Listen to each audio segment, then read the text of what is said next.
안녕하세요. 예정대로였다면 다가오는 5월에 결혼식을 올렸을 20대 후반의 여자입니다. 2년을 만난 남자친구하고 한참 결혼 준비 다 해놓고 파혼을 하게 되었네요. 그래서 이렇게 제 이야기를 한번 해보려고 찾아왔습니다. 파혼을 했지만 후회가 남지는 않아요. 저희 어머니가 살아계셨다면 아마 잘했다고 칭찬을 해주셨을 겁니다. 저희 어머니께서 저 어릴 적의 병으로 일찍 세상을 떠나셨거든요. 제가 맨 처음 결혼 이야기를 꺼냈을 때 저희 아버지는 엄마 없이도 이렇게 훌륭하게 잘 자라줘서 고맙다며 눈물까지 보이셨어요. 그런데 이렇게 파혼하게 된 게 죄송할 따름이긴 합니다. 저는 대학교 졸업 후에 곧바로 취직을 했고 그 뒤로 독립해서 쭉 혼자 살아왔어요. 결혼 준비를 하던 남자친구도 저와 마찬가지로 계약직이긴 하지만 괜찮은 조건으로 일을 하는 직장인이었고 회사 가까운 곳에서 혼자 자취를 하고 있었습니다. 다른 커플들처럼 연애하다 보니 자연스럽게 결혼 이야기가 나오게 된 케이스였어요. 결혼 이야기 나오고 서로 경제적인 상황에 대해 오픈했을 때 남자친구가 모아놓은 돈이 저랑 액수가 비슷하다는 걸 알게 되었습니다. 제가 모아놓은 돈이 당시 5천만 원 조금 넘는 정도였거든요. 직장 생활을 했던 횟수만 따져봐도 남자친구가 저보다 3년을 더 일했는데 액수가 똑같다는 건 조금 실망스럽긴 했어요. 계약직이긴 해도 연봉이 저보다 높기까지 했었으니 말이죠. 그래도 뭐 반반 결혼들 많이 한다는데 제가 좋다 싫다 정할 이유나 있나 싶었습니다. 이러나 저러나 반반 결혼하는 거고 돈이야 지금 모아놓은 돈보다 앞으로 둘이 결혼해서 모아나갈 돈이 더 중요한 거 아니냐는 생각이었죠. 그리고 하루라도 빨리 결혼을 하면 그만큼 더 돈을 잘 모을 수 있다는 생각이었어요. 그러니 네 손에 내 손에 따질 것 없다고 생각을 하고 그 시간에 결혼 전에 한 푼이라도 더 아낄 수 있는 방법이 있나 없나 연구해보는 게 더 중요하다고 싶었습니다. 양가의 지원을 받을 수 있다면 그건 그거대로 좋고 못 받아도 둘이서 알콩달콩 잘 살면 되겠다 싶었어요. 저희 부모님도 집안에 도움 하나 없이 무일푼으로 시작해서 자리 잡고 다 하셨다는데요, 뭐. 저희 부모님도 하셨던 건데 저라고 못하겠나 하는 용기도 생겼었습니다. 결혼식 날짜까지는 한참 멀었지만 저희는 일단 신혼집을 먼저 구해 살림부터 합치기로 했어요. 저도 그렇고 남자친구도 그렇고 독립해서 살고 있던 원룸, 자취방 계약이 비슷한 시기에 끝나는 상황이었거든요. 어차피 결혼하면 한 집에 살게 될 텐데 미리미리 알아보고 괜찮은 매물이 있으면 미리 구해서 들어가 살아도 되겠다는 생각으로 집을 알아보기 시작했습니다. 그러다가 정말 좋은 조건의 매물을 우연찮게 하나 찾을 수 있었어요.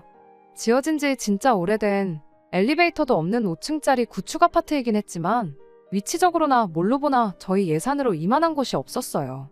전 집주인분이 새로 계약한 아파트에 입주를 해야 하는 상황인데 살고 있던 집이 나가질 않고 있던 상황이었던 거죠. 그래서 가격 또한 주변 시세에 비해 확실히 메리트가 있는 가격이었어요. 남자친구가 일 때문에 시간을 내지 못해 저 혼자 먼저 그 집을 보고 왔는데 집이 워낙 안 나가서 수리해놓으면 잘 나간다는 이야기를 어디서 들어서 집주인분이 자기 돈 들여서 수리도 싹 다 해놓았더라고요. 집도 남향이라 햇살도 잘 들어오는 구조였고요. 대로변이 가까워서 주변 치안도 괜찮아 보였고 조금 오래되었다는 것 빼고는 신혼집으로 더할 나위 없이 좋아 보였습니다. 전 집주인분이 자기도 상황이 급박한 터라 지금 계약하고 잔금도 빨리 치러주면 도배랑 장판까지 싹 자비를 들여서 해주겠다 하는 바람에 저도 모르게 남자친구한테 의견을 물어보지도 않고 그날 곧바로 계약금을 걸어버렸어요. 집주인분께 가능하면 그날의 남자친구와 함께 다시 한번 방문해도 되냐고 양해를 구했습니다. 남자친구 퇴근하는 시간 맞춰서 이쪽으로 오라고 불러내 집 구경을 같이 한번 더 했어요.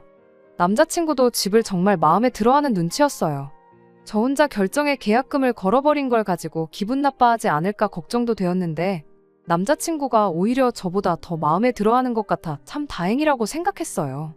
아무튼 집주인분 사정상 저희가 잔금을 빠르게 준비했어야 했는데 남자친구가 그제서야 저한테 그동안 자기 돈은 어머니가 관리를 해주고 있었다는 사실을 털어놓았습니다.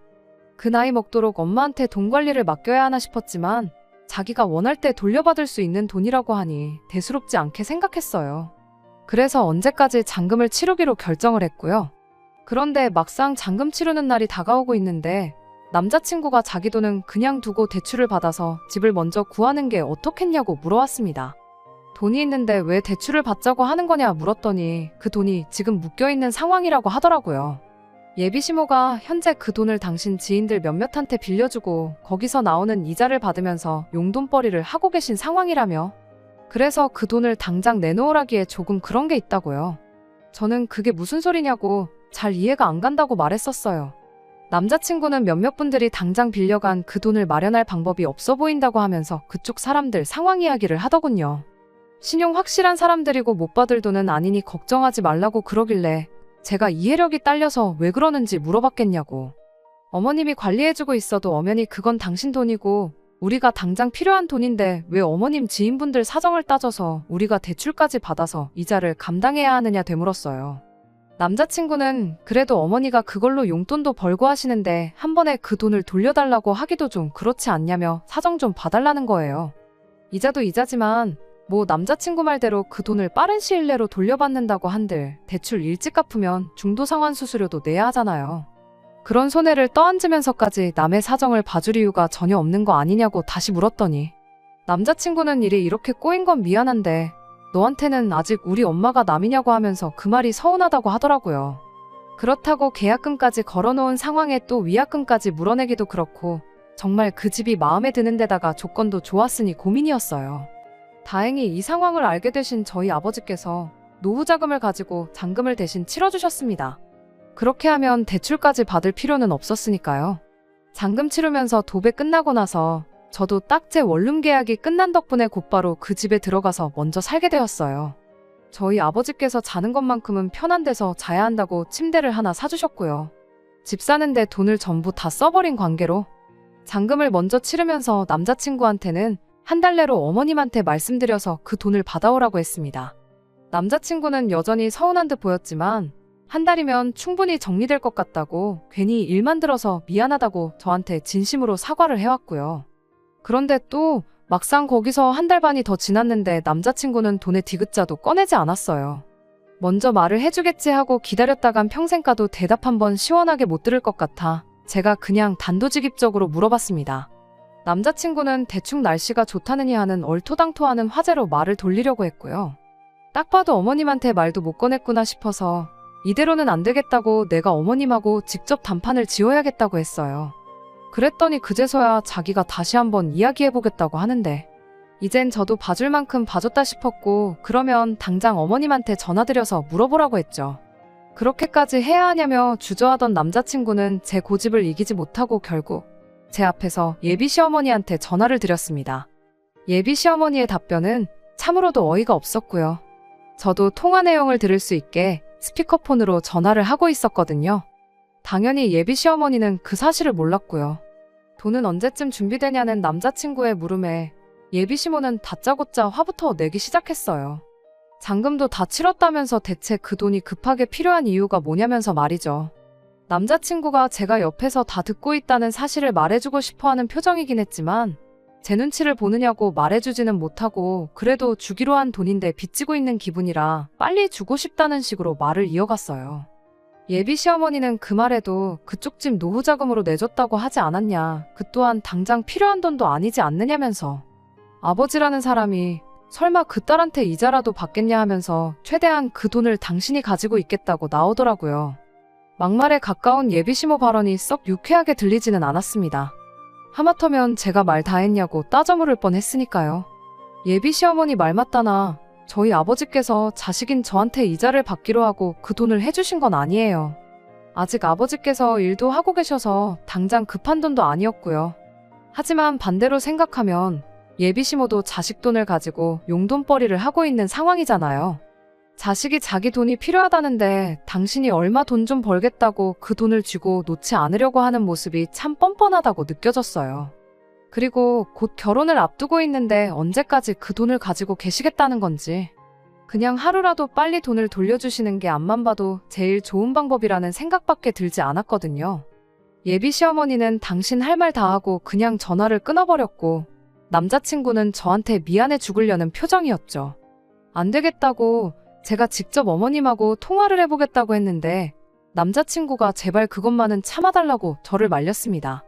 자기 어머니가 성격이 좀 괴팍한 게 있어서 한번 척지면 어지간해서는 풀지 않고 영원히 등 돌리고 지내는 분이시라며 곧 결혼 앞두고 있는데 돈 문제로 그렇게 다투면 우리 앞에 파혼 말고 기다리는 게 뭐가 있겠냐 하더라고요.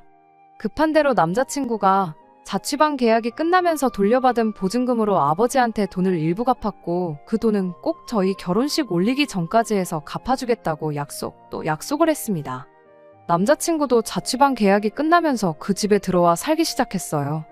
결혼식 날짜를 최대한 늦게 잡은 건 이제 집은 생겼으니 혼수등 등 결혼식 비용 전반적인 걸 모으기 위함이었습니다. 당장 필요한 가전들은 중고시장에 올라온 저렴한 것들을 사오거나 마트에서 파는 제일 저렴한 물건들로 채워놓았고요. 14평의 방 2개짜리 집이었기에 일단 결혼식을 올리기 전까지는 각방을 쓰기로 했어요.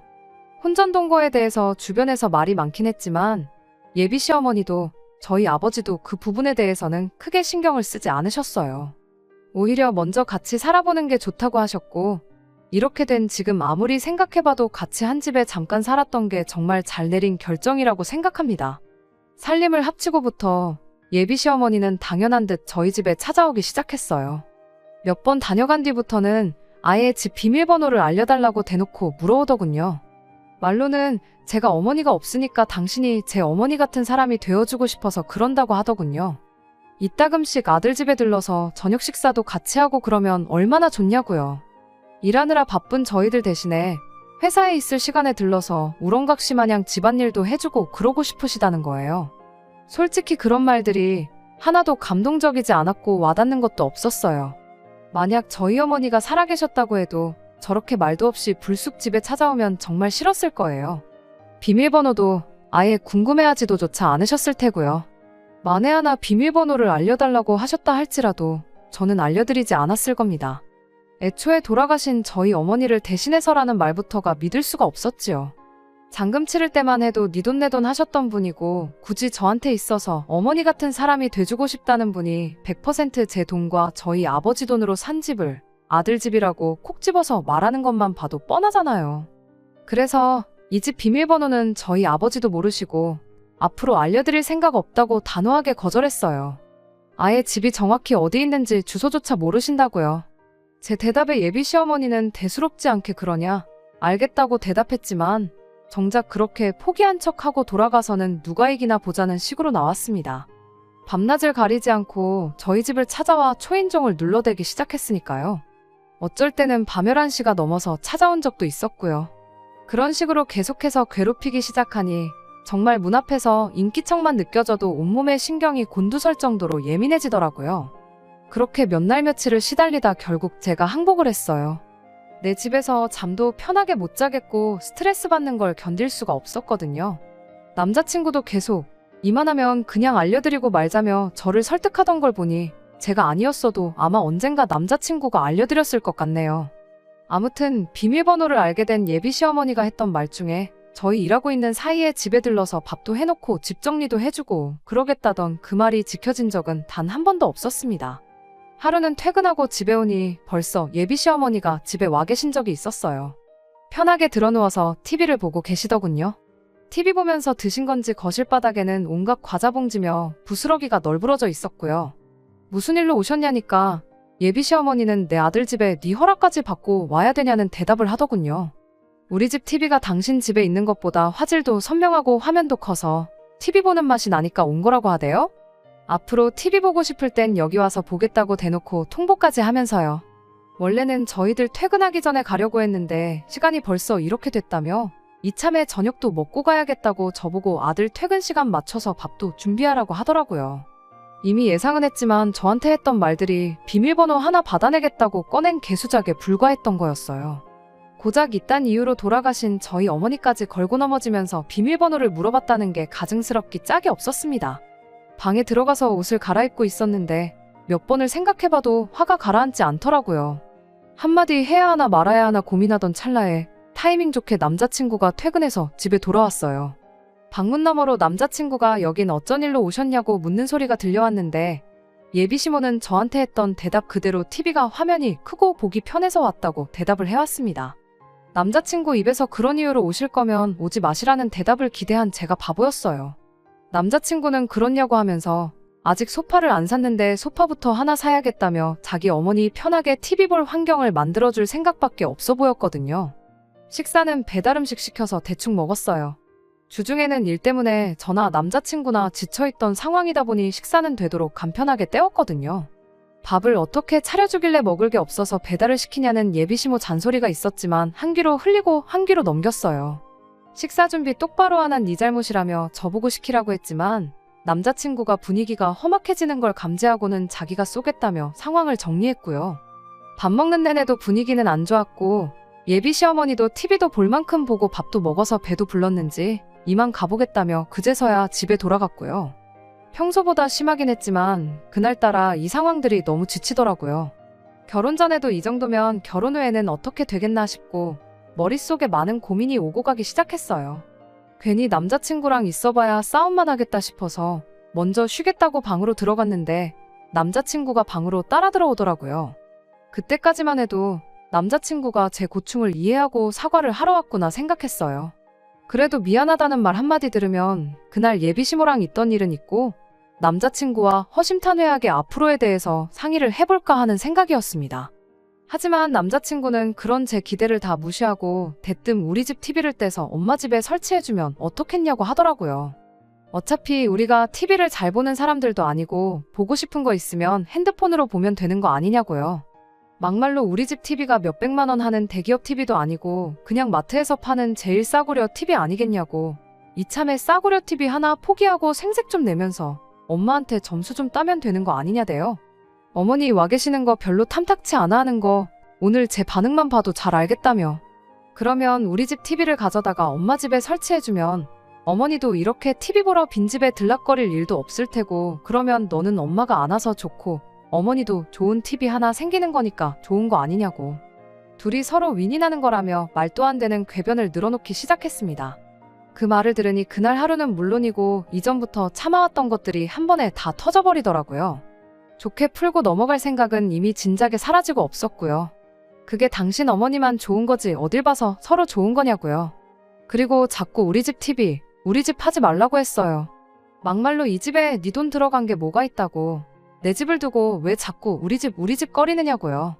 TV 하나 놓아드린다고 안 오실 분이었으면 진작에 안 오셨을 거 아니냐고. 그리고 네 돈으로 이자 받아서 용돈 벌고 계시지 않냐. 벌써 그때부터 몇 달이 지났는데 그 돈으로는 대체 뭐 했길래 마트에서 파는 싸구려 TV 하나 장만 못하고 결혼도 안 한 예비 며느리 집까지 쳐들어와서 시어머니 대접을 받으려고 하냐고 쏘아붙였습니다. 다음번에는 에어컨이 시원해서 좋다. 침대가 편해서 좋다 하면서 내 집 살림 다 어머니한테 가져다 바치고 그때가 돼서 못 오게 할 거냐고. 저는 그렇게는 못하겠고 이제 더는 못 참겠다고 한마디 했어요.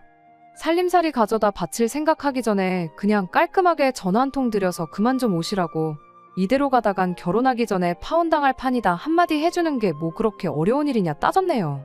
저도 말이 조금 심하긴 했지만 여태껏 반년 가까운 시간 동안 좋게 넘어가서 좋은 꼴 본 적이 단 한 번도 없으니 이 정도면 충분히 설명이 되었을 거라 생각했는데 남자친구는 오히려 저한테 화를 내더군요. 연애하는 동안 한 번도 다툰 적이 없었는데 그동안 자기도 불만이 많았다면서 기분 나빴던 일들을 늘어놓더라고요. 돈을 준다고 하는데도 뭐 우리 엄마가 내 돈 떼먹을 것처럼 말했다던 것부터 비밀번호 그거 알려드리는 게 뭐가 어려운 일이라고 지은 지 30년도 더 된 아파트 가지고 그렇게 생색이냐면서 말이죠. 시어머니랑 사이가 안 좋으면 어떻게 잘 지내볼 생각부터 해야지. 며느리가 돼서 어떻게 연 끊을 생각부터 하냐고 입에 개거품을 무는데 그쯤 되니까 오히려 마음이 홀가분해졌어요. 그래서 제가 남자친구한테 무슨 말 하는지 알겠다고. 그럼 얼른 가서 TV부터 설치해드리고 오라고 했습니다. 제가 자포자기한 걸 남자친구는 자기가 저랑 말싸움을 해서 이긴 거라 생각이라도 했는지 이내 표정이 싱글벙글해서는 TV 달아주고 엄마한테도 잘 말씀드리고 오겠다고 하더라고요. 남자친구가 TV 가지고 지 엄마 집으로 출발한 순간에 저도 행동을 시작했어요. 남자친구 짐이라고 해봐야 옷가지 몇 개에 지 돈 들여서 이 집에 가져온 거라고는 혼자 자취할 때부터 쓰던 옷걸이 몇 개가 전부였네요. 여행 가방이라도 있다면 거기다 담아줬겠는데 마땅한 게 없어서 커다란 쓰레기 봉투에다가 차곡차곡 담아줬어요. 현관문 밖에다 내놓으면서 이것도 가지고 가라고 대문짝만하게 써놓고 집 비밀번호도 바꿔버렸습니다. 아니나 다를까 몇 시간 지나니까 남자친구가 집으로 돌아왔어요. 밖에 놓여있는 쓰레기 봉투를 봤는지 비밀번호를 두들기기 시작하더라고요. 진작에 바꿔놓았는데 문이 열릴 리가 없었죠. 이제 이 집 근처에 얼씬도 할 일이 없는데 이웃들한테 그런 모습 들키면 쪽팔릴 것 같다는 생각이라도 한 건지 문 앞에서 모기만한 목소리로 문 좀 열어보라고 왜 그러냐고 대화 좀 하자고 빌기 시작하대요. 저는 문 앞에 서서 앞으로 볼 일 없으니까 경찰 부르기 전에 썩 꺼지라고 했죠. 혹시나 큰 소리라도 나서 늦은 시간에 이웃들한테 민폐를 끼칠 수도 있으니까 대꾸 정도는 해줬어요. 경찰 부른다는 소리에 놀라기라도 했는지 이내 바깥이 조용해졌어요. 한참 더 지나서 살짝 문 열어보니 쓰레기 봉투에 담아놓은 자기 짐도 챙겨서 사라졌더라고요. 이제 두 다리 뻗고 자면 되겠다 싶어서 방으로 돌아왔어요. 머릿속은 복잡했지만 마음 하나만큼은 후련했어요. 그런데 벼랑간 문을 두들기는 소리가 나더라고요. 남자친구 성격에 그 정도 깡은 없을 것 같고 보나마나 집에 가서 엄마한테 일러 바치고 엄마 모시고 집에 다시 쳐들어왔구나 하는 생각이 들었어요. 아니나 다를까 예비시모 목소리가 우렁차게 들리더라고요. 이젠 진짜 이웃들한테 민폐가 되겠다 싶어서 하는 수 없이 문 열어주고 집 안으로 들어오게 해줬습니다. 예비시모는 들어오자마자 다짜고짜 제 머리채부터 잡으려고 하더라고요. 가뿐하게 피해주고 이게 뭐하는 짓이냐고 진짜 경찰을 불러야 정신 차릴 거냐고 한마디 더 해줬어요. 집에 들어오게 해준 것도 괜히 이웃들 피해가게 하기 싫어서 문 열어준 거니까 뭐 대화로 풀어볼 생각일랑 그런 착각 같은 거 하지 말라고 했습니다. 파혼하겠다는 거야 지금 상황만 봐도 충분히 알았을 테니 그만하고 내 집에 나가주시라 한마디 해줬죠. 예비 시어머니는 내 아들 집에 들어왔는데 경찰은 무슨 경찰이냐며 큰 소리를 치기 시작했어요. 경찰 한번 불러보라고 며느리가 시어머니한테 이렇게 하고 있으면 경찰도 너부터 잡아가지 나를 잡아가겠냐며 고래고래 소리를 치길래 아직도 정신 못 차리고 아들 집 타령을 하고 있냐고 한마디 해줬습니다.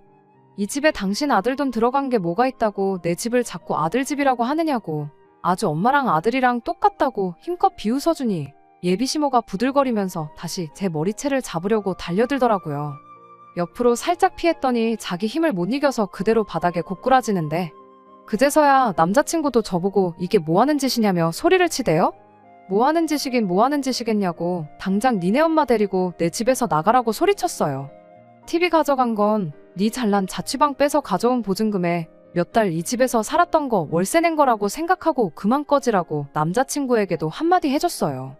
바닥에 고꾸라져 있던 예비시모가 일어나서 다시 또 제 머리채를 잡길래 저도 에라 모르겠다 싶어서 그 길로 예비시모 머리채를 붙잡아 버렸습니다. 힘으로 하면 누가 무서워할 줄 알았나 봐요.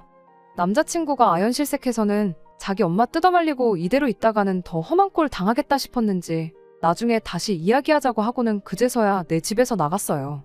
그 뒤로 남자친구한테서 몇 번 연락이 오긴 했지만 싹 다 무시해버렸어요. 답답했는지 저한테 문자를 다 보냈는데 이제 와서 다 늦었다는 것도 모르는지 잘하겠다. 어머니는 우리 집 근처에도 못 오게 하겠다는 후회만 섞인 반성문을 써서 보냈더라고요. 알고 보니 자기가 여태 모아놓은 돈도 어머니가 지인들한테 돈놀이를 해주고 있던 게 아니라 다 쓰고 없다더라면서 당장 주기로 했던 집값은 못 줄 것 같지만 앞으로 평생 어머니하고는 볼 일 없이 지내겠다. 이런 식으로 꽤나 길게 써서 보냈더라고요. 그래도 반성문 써서 내민 정성을 봐서 답장은 해줬습니다.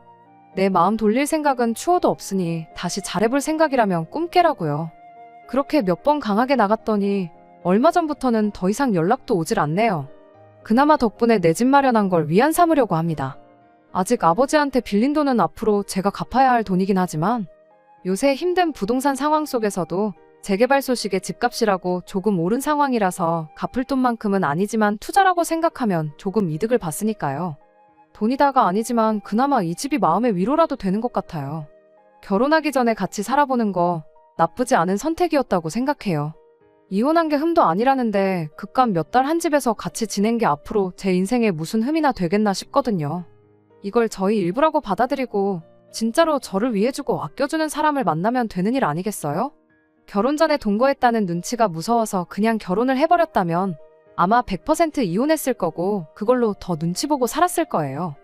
이혼보다 깔끔한 파혼이 100번 낫죠. 끝까지 들어주셔서 감사합니다. 오늘의 사연은 여기까지입니다. 구독과 좋아요, 알람 설정 부탁드리고 더 좋은 사연으로 다시 찾아뵙겠습니다. 감사합니다.